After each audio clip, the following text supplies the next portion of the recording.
Chapter 94 to 96. Mei's eyes eagerly stalked her prey as she sneaked through the mist towards the Kumo troops. She asked Rei to let her join the ninjas who will be attacking the Kumo troops, and only with great reluctance, she was let go at the behest of Conan. Mei was happy that Rei cared about her, but she also wanted to show him she was not someone he had to protect all the time. This, in her opinion, was the perfect opportunity. The tension was high in the air as the Kirinin tried to get as close as possible without being heard or seen. The surroundings were covered in thick mist, and this was their forte, after all.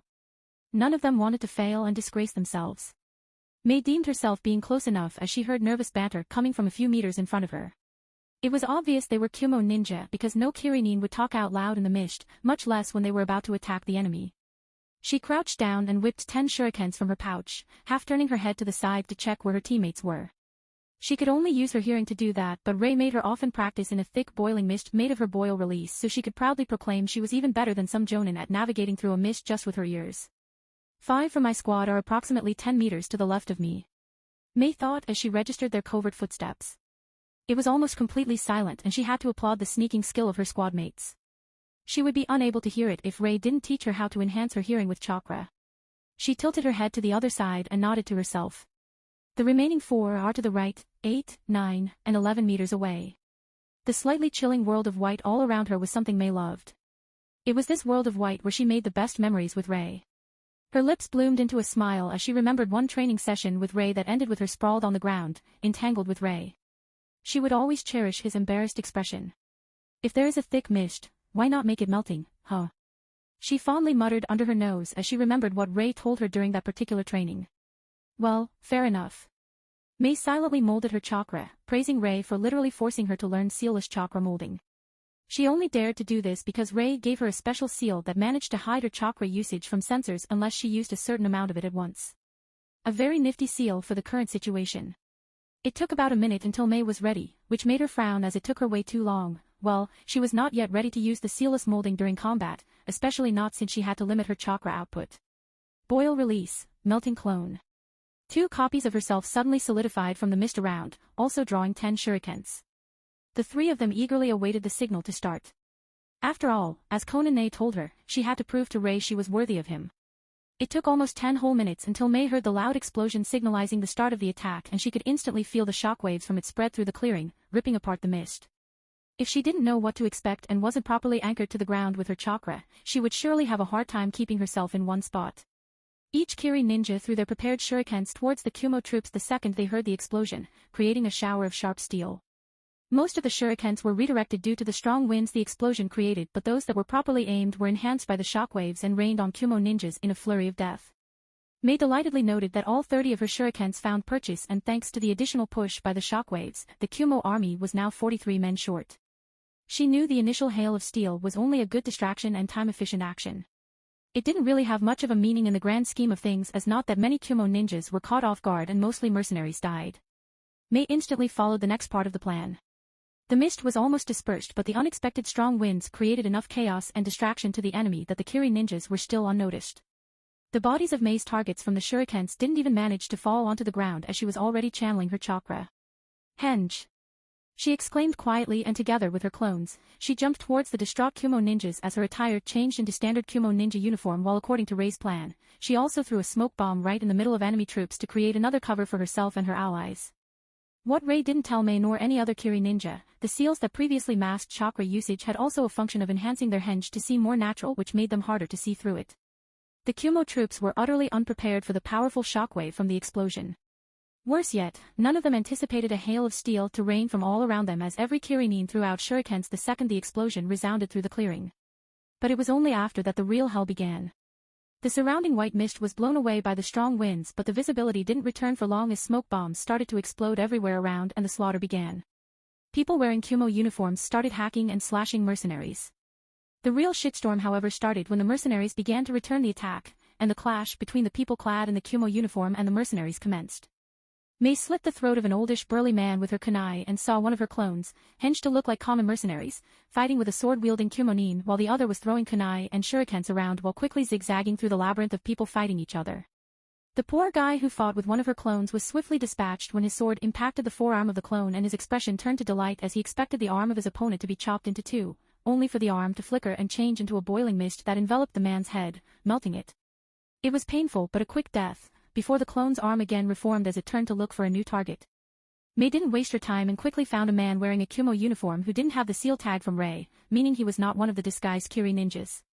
The man was distraught as he didn't know who to attack in this utter chaos where allies killed allies in hopes to kill the real enemies. Moreover, the entire battlefield was covered in smoke, clouding the visibility, and only blood-chilling and blood-curdling screams could be heard all around alongside the deafening sounds of steel hitting steel. He had no idea what to do.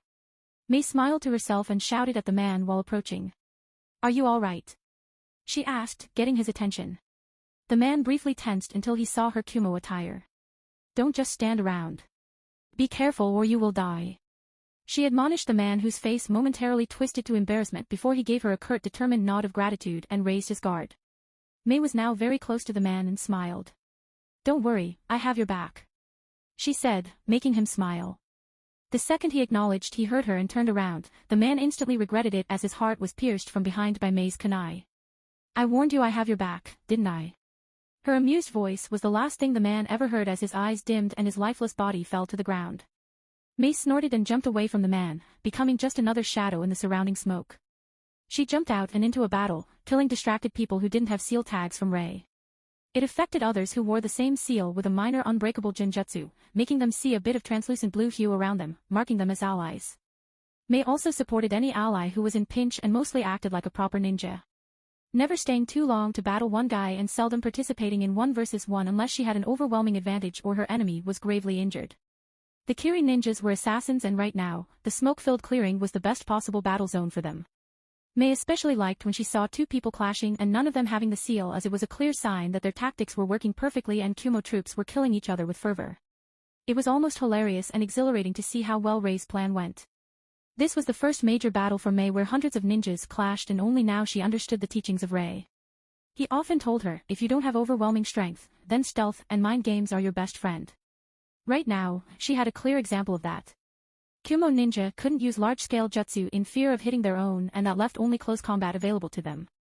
They also had to be wary of anyone who approached them, even the people they knew while the Kirinin just picked the unmarked enemies one by one from the smoke with silent killing technique while occasionally changing their disguise to look like a guy who they recently killed.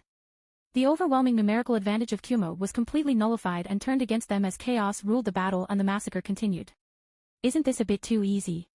Many Kirinin thought while dispatching their targets and couldn't help but admire the simplicity of Rei's plan while also being exasperated. Who in their right mind would drag tons of natural mist sealed in storage scroll with them? Ringo's swords quickly slashed at A, their blades streaming with lightning aura and barely managed to activate his lighting armor to block the strike with his forearm. As the lightning armor and lightning-enhanced chakra blades met the ground under them cracked and lightning started flying discharges around, frying some unfortunate Kumo ninjas. "Bitch!" A shouted when he saw her aim was from the start to kill the ninja around rather than fully focus on attacking him and tried to push the blades up to parry them while creating an opening for an attack. Ringo smirked and the second she felt him trying to force her swords up, she let go, and retracted her swords which made A's arm jump upward.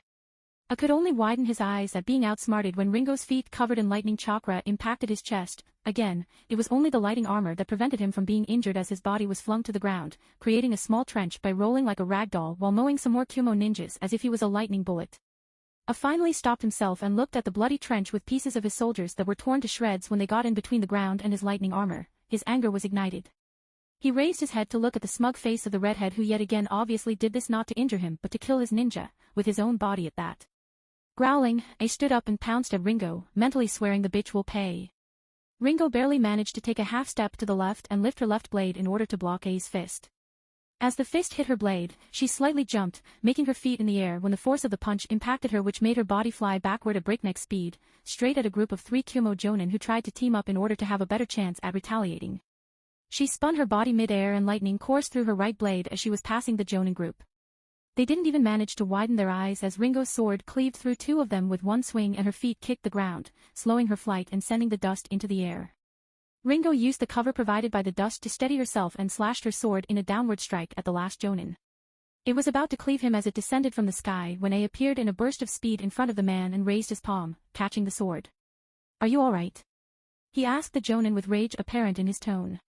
A was downright pissed. The woman yet again used his attack as a means to kill more of his ninjas. The jonin gulped in relief at evading certain death. Yes, sir. He said and jumped away from A and the dangerous redhead. He knew there was nothing he could do between the two lightning-clad monsters, so he ran away, deciding to engage someone else. He was a Jonin, and while he could somewhat see them, he was still unable to react. It would be better to vacate the field so Commander A doesn't have to worry about anything else than putting the redhead down. A's hand was trembling from the strength the woman exerted through her sword, but the blade didn't manage to get through his lighting armor on his palm. Ringo's second blade was thrust at his chest, but he also caught the blade and smirked. Too slow. I wonder what you will do now that both your swords are unusable, woman. His boisterous voice reverberated around with an angry undertone. He thought he had her, but her calm smile stopped him short. Idiot. Ringo jeered as she discharged a large amount of Raiton chakra with a frequency close to the frequency of A's lightning armor through her blades. Her lightning chakra resonated with A's, which made his palms to be pushed away from the blade, creating an opening as his arms shot to the sides. His chest was wide open and Ringo wouldn't let such an opportunity go. Both of her blades gleamed blue as lightning coursed through them while Ringo started a high-speed slashing combo impacting A's vital places. 2, 4, 6, 8 slashes. She managed to get in 8 slashes before she was forced to jump away as A managed to get his arms under control and send a punch at her head. Ringo frowned and felt hopeless as she saw the very shallow cuts on A's neck and chest. She poured a lot of speed, strength, and chakra into these 8 strikes, and yet, he barely bled. What the fuck is he made of? That should have killed him. Ringo bitterly thought. I let out a shaky breath. I must admit, I was scared for a second there. Your technique is incredible, but you lack power. He said, grinning at Ringo, his killing intent flared around. He knew the woman in front of him was the commander of Kiri forces, therefore responsible for. You killed my fiancé, I will enjoy beating you to the ground, but don't worry, I won't kill you. That would be too merciful. I will drag you back to Kumo, strap chakra restraining seals on you, and make sure you will be tortured and raped until you crack before killing you off, you bitch. He bellowed out. The angrier he got, the more his lightning armor flared, becoming stronger as his chakra spiked. Is that so? Ringo crouched down, mischievously narrowing her eyes as she saw A's body also preparing for a clash. You will have to catch me first. She smirked, and with a spin on her heel, she dashed in the opposite direction from him. A was left standing there with wide eyes, and slowly, the vein on his forehead started pulsing as his anger reached new heights. Bitch. He ground his teeth together and dashed forward, starting to chase her. He didn't realize she was basically leading him away from his troops, which would enable the Kiri forces to have undisturbed happy hunting time. A was obviously faster than Ringo, so he managed to catch up almost instantly, but as he was about to grab her, he could feel her suddenly spiking her lightning chakra, and as his hand closed, he grabbed only air. Ringo was a bit to the left, clearly evading him. Their game of catch continued for the whole 2 minutes as A numerous times tried to grapple Ringo. He tried to catch her clothes, her leg, arm, even hair. But every time, she would somehow use her lightning chakra in her body and dodge, pissing him off. She was unable to hurt him. She was slower than him. And yet, she was so goddamn annoying and slippery he wanted to tear his hair out. Only after 10 minutes of chase did Ringo finally stop, and as A was again trying to grab her and she yet again flared her lighting chakra into her body, he suddenly found himself staring at the lighting-enhanced edge of Ringo's blade approaching his head. He was unable to dodge as his body was still moving forward and he had no time to change the direction.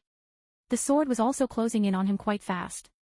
The world slowed down almost to a crawl for him, and in his panic, A forcefully put pressure on his neck muscles in order to slightly lower his head. Ringo frowned as blue lightning sparks flew when her blade impacted A's head, but she quickly jumped away. She could barely react to his attacks thanks to the territory exercise Conan put her through, so staying close to the speed monster was not a good idea. A felt himself being drenched in a cold sweat as his neck muscles hurt from overexerting. His shocked wide eyes blinked in the reassurance that they were indeed still intact, and looked at the redhead cautiously staring at him with her sword in front of her body. For the second time during this battle, he felt fear ran through him. He dryly laughed.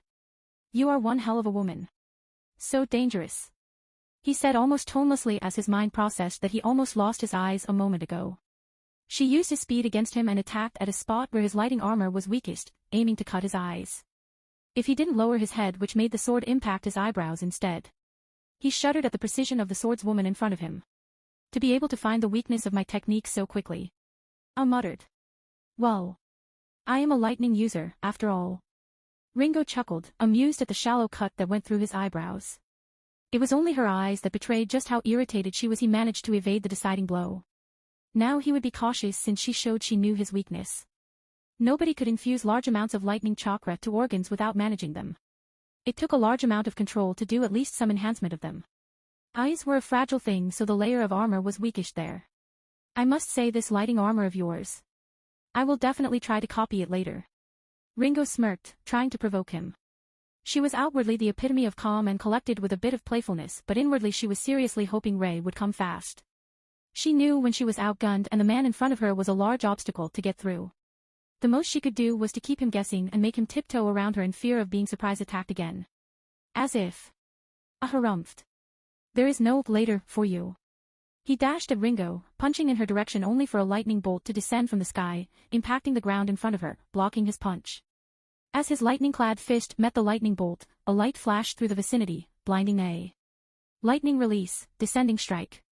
Ringo's voice entered his ears as his battle instincts flared, making him quickly put his arm over his eyes. Seeing that, Ringo redirected her sword and instead of going for the eyes, she slashed at his neck, pushing a large amount of her lightning chakra into the blade with the same frequency as his lightning armor. I could feel the repulsing force between his lightning armor and his enemy's lightning chakra on his neck. Oh, shit. He thought as an inhumane amount of pressure was put on his neck, making him feel as if it was put through a blender while his head snapped forward and his body was thrown neck-first backward like a ragdoll. The slash was unable to directly damage his neck, but the woman again used her control over lightning release to use his lightning armor against him and repulsed him. Worse yet, she used it at his neck with considerable force and they could feel quite a few muscles in his neck damaged. He didn't have time to contemplate the worst pain he ever felt in his life as he had to roll away from another thrust of Ringo's blade. Springing on his feet, he did something Ringo didn't expect. As she was about to thrust her blade at him, instead of dodging to the side or backward, he stepped forward while changing the frequency of his lightning armor for a second at his abdomen. This weakened the armor in that spot, but it also parried Ringo's blade, throwing her arm to the side. As the frequency of their lightning was different, neither was pushed away and Ringo found herself in a pinch. Her eyes widened and she barely managed to put her arm in front of her head before, blinding pain overloaded her senses as her world went white. A gleefully watched as his fist aimed at the woman's head impacted her arm. He could feel as her bones were being crushed in that arm and his punch indeed slowed a bit and became weaker while the arm did become a sort of a cushion, but nevertheless, his punch struck Ringo's face as it pushed her arm into it, snapping her head back. Her feet were lifted from the ground as her body was headfirst sent through the air before hitting the ground. It powerlessly bounced from the ground a bit while wildly rolling before it stopped. Still holding her swords in her hands, I panted and looked at the motionless body of the kunoichi that caused him so many problems. She almost killed him with that strike to his neck. His eyebrows furrowed when he heard the woman's raspy groan. So you are still alive. He slowly walked towards the redhead and watched as blood poured out of her head, staining the nearby ground red. Ha, idiot, why are you trying to talk to her? She probably can't hear you anyway with the amount of damage to her head. He admonished himself as he crouched above Ringo's motionless body. So you enhanced your face with lightning chakra before the impact and jumped backward, heh? It probably saved you from having your head torn from your shoulders. A pity you are an enemy. Appraised with a nod. I wondered why I didn't feel your jaw and cheekbones snapping. He thought if he should follow through with his threats and take her to Kumo as his personal whore, but in the end, he couldn't. You were strong. If I don't count my father, you were the strongest ninja I faced since I mastered lightning armor. You deserve respect, so I will grant you a swift death. He raised his fist, about to kill Ringo. B was about to jump to help her when he saw him being attacked by a sword-wielding redhead, but Conan and Ray intercepted him, blocking his path. It was mostly Ray since Conan had her chakra tightly concealed to be around the mid-jonin level, while Ray released enough of the concealing to come out as an S-rank shinobi to any sensor. B, as a very accomplished chakra sensor, naturally just glanced at Conan before giving most of his attention to Ray. Ray smirked to himself as he half-turned his head towards Conan. Jonin Yatsuba, oh, how he loved nobody knew his last name. If he said, Jonin Conan, he was sure B would put two and two together and their identity would be out. A bit of bullshit no jutsu was needed for this performance. Go and help the troops, I will take care of the big bad guy. He said in an ordering tone as if he was her superior and gestured with a nod towards B. Yes, Ray-sama. Conan exclaimed loudly, sounding a bit like a fangirl, loudly enough for B to hear Ray-sama, which made his head snap to Ray as his eyes slightly widened while Conan turned around with an amused smile and left to help the Kiri shinobi. Ray couldn't help but laugh his ass off internally. If B had even an inkling who Conan was and her power level, he would do his damnedest to keep her as far away from the regular troops. Now that had to be avoided, hadn't it? So you, the famous and mysterious Ray of Downpour, you are nothing special and I feel kinda sour. B wrapped in disappointment, half to make Ray mad and a half due to him thinking Ray would have more chakra than what he was showing. Yeah. I feel ya bro. Ray lazily said and rolled his eyes at B, who furrowed his brows. That was the second Ray waited for. B lowered his guard. Ray disappeared in a quick burst of speed as his chakra invigorated his body and suddenly appeared in front of B with Shunshin. B only managed to put his hands in front of his chin before Ray's kick impacted his palm and sent him flying upward to the sky because Ray used nature energy to strengthen that blow. He needed to get this perfect Jinchuriki away from the battlefield, so he decided to take some minor damage to his leg because of the abrupt channeling of the nature energy rather than try to lure him away, which might not work. Ray dashed in the direction of the flying bee, smiling to himself as he realized the burly brown-skinned man might not have been injured beyond getting a scrape on his palm, but he has indeed flown at least half a kilometer away. The wonders of nature energy. Ray inwardly chuckled as he marveled at the strength of his kick and the fact that the damage from it, while extensive, would heal in a minute or so. B crashed into the ground, cracking it as he created a small crater while sending dust up into the air. He stood up and rotated his shoulders when he felt Ray stop near him. That hurt, you runt. He dryly said, making Ray laugh. Well, B-san, there is no distraction for half a kilometer. Let's enjoy a full-out fight. Ray said calmly, and his body tensed in preparation for the fight. He knew that half a kilometer was not that much of a distance considering B being the perfect Jinchuriki who can spam nuke balls, but it was better than nothing.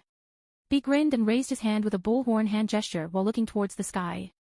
Let's do this, Hachi. V.E. Ray chuckled and watched as B transformed into the form of Hachibi. He was a bit happy that the man didn't underestimate him and instantly took Hachibi's form despite it being annoying. Ray was inwardly gleeful at having such a big target now. The first thing B did was to pounce at Ray. His massive form was charged towards Ray, destroying the surroundings. It took him only a second to reach Ray, and he prepared to punch the place where Ray stood. His arm struck forward, impacting the ground, creating meters-wide spiderweb-like cracks and sending dust into the air, reaching as tall as treetops. Before B could rejoice, Hachibi's voice resounded in his head. Careful. He had no time to reach, however, as hundreds of chakra strings appeared all around his body, enwrapping it. Before he could form a coherent thought, Ray, who now stood a bit away, flexed his fingers and the blue chakra string started to change into crimson red while also starting to burn in the same colored flame a moment after they changed the color. Ray was feeding the chakra strings with fire, wind, and nature chakra mix to create his destruction flames, as he named this mix. It was the same thing he used to destroy the the salamander realm, and Ray wanted to see how durable would Hachibi be against it. We gotta avoid that. Hachibi told B as the strings were catching on the crimson fire. B was too big to evade the fast-spreading fire, so he charged a small Bijudama and fired it at Ray, who was flabbergasted. It took only a second for the perfect Jinchuriki to literally create and throw it in his direction, destroying the chakra strings. As the Bijudama flew, it caught on the crimson fire, which started to make it smaller but strengthened its power. Ray had no other choice than to click his tongue and transport himself into his dimension. The Bijudama on crimson fire impacted the floor and the world quieted down for a moment before it burst with angry orange. A loud boom shook the ground as a big ball of swirling crimson flames mixed with the orange of explosion tore everything to shreds, sending shockwaves all around. B in Hachibi's form didn't even manage to steady himself, as he didn't expect the crimson flames would strengthen the Bijudama so much and was promptly blown away by the impossibly strong shockwaves. It took a whole minute for the explosive ball of energy created by Bijudama and powered by the destruction flames to stop swirling and disappear, leaving only a 50 meters deep crater, 400 meters wide. Be glad you only fired small Bijudama, or this could have taken us with him. What the heck was that? Hachibi's bewildered voice resounded in B's head. I don't know, partner. B said, completely serious as he saw the level of destruction. These crimson flames are Dongei — he didn't finish as his instincts flared and he was forced to push his body to the side to avoid a massive shuriken made out of the destruction flames. Ray was looking at B with a raised eyebrow. Are you sure you want to keep that massive body? He smirked and created a small hand-sized shuriken of the crimson flames above his palm. He obviously took some insights of Rasengan and Rasen Shuriken and implemented them in his own way. The shuriken B evaded impacted ground 300 meters away from them, only for the rotation of the crimson fire being too strong that the shuriken failed to keep its form, and inbuilt chakra feature made the chakra burst upwards. B gulped as he saw the previous flame shuriken of the size of his fist in Hachibi form explode in a bright pillar of crimson reaching the sky. The air shimmered around the pillar due to the intense heat, and B could only awkwardly chuckle as he could feel it even 300 meters away. B blinked as he saw another similar shuriken forming in Ray's hand and gulped. Yeah bro, you ain't throwing that at me, right? He unsurely asked Ray, who only smiled before doing precisely that. Foo dash. Needless to say, B was in for some hard dodge lessons. Ray wasn't trying to kill B.